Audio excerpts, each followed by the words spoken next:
Hello everyone, welcome back to the channel. I hope you're all doing great. In today's video, I'm going to show you how to use Replit on your mobile phone step by step. If you want to create projects, write code, manage your files, and use Replit directly from your smartphone, then this tutorial is for you.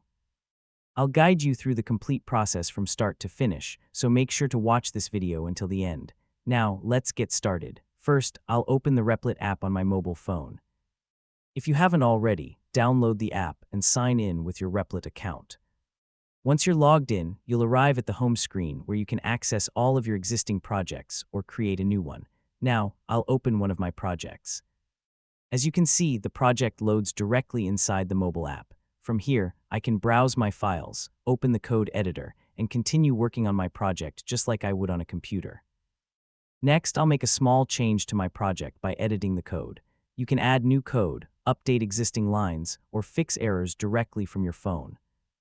After making the changes, the project is automatically saved, so there's no need to save it manually.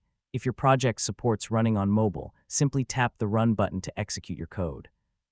After a few moments, you'll be able to view the output or preview and confirm that everything is working correctly.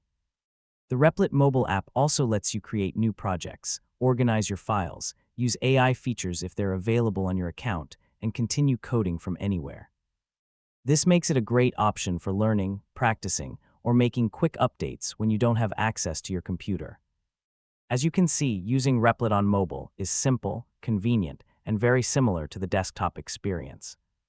With just a few taps, you can manage your projects, edit your code, and keep your work up to date wherever you are. And that's it. That's how you can use Replit on your mobile phone.